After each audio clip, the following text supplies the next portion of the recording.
Like అక్కర్లేదు, subscribe అక్కర్లేదు. మీరిచ్చే కామెంట్ మాకు చాలా ముఖ్యం. దయచేసి కామెంట్ చేయండి. జోగి రమేష్ అరెస్ట్ని మీరు ఎలా చూస్తారు?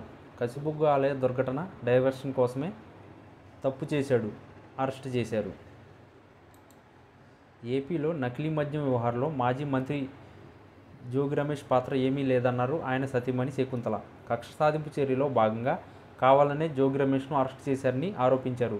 దుర్గమ్మ సాక్షిగా ఏ తప్పు చేయలేదని ప్రమాణం చేసినా దౌర్జన్యంగా అరెస్ట్ చేశారని మండిపడ్డారు.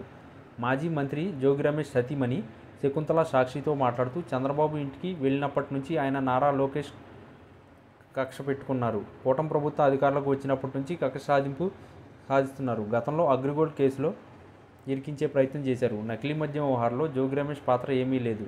కావాలని ఈ కేసు పోలీసులు ఇరికించారు. దుర్గమ్మ సాక్షిగా ఏ తప్పు చేయలేదని ప్రమాణం చేశాం. ఇవాళ ఉదయాన్నే మా ఇంటికి వచ్చిన పోలీసులు తలుపులు మూసేసి దౌర్జన్యంగా వివరించారు. పైన దేవుడు ఉన్నాడు, అందరికీ కుటుంబాలు ఉన్నాయి, దేవుడు అన్నీ చూసుకుంటాడు, మాకు న్యాయం జరుగుతుందని ఆశిస్తున్నాం అంటూ వ్యాఖ్యలు చేశారు. మరోవైపు జోగి రమేష్ కుమారుడు రాజీవ్ మాట్లాడుతూ పోలీసులు ముందస్తు నోటీసులు ఇవ్వలేదు, మా నాన్న అక్రమంగా అరెస్టు చేశారు. చంద్రబాబు డైవర్షన్ పాలిటిక్స్ వెన్నతో పెట్టిన విద్య. నకిలీ మద్యం కేసుపై సిబిఐ విచారణ జరపాలి, మా నాన్నకు లైవ్ డిటెక్టర్ టెస్ట్ చేయాలి అని డిమాండ్ చేశారు. ఇదిలా ఉండగా నకిలీ మద్యం కేసులో జోగి రమేష్ సహా ఆయన సోదరుడు జోగి రాము, ఆయన సహచరుడు రామును కూడా పోలీసులు అరెస్ట్ చేశారు.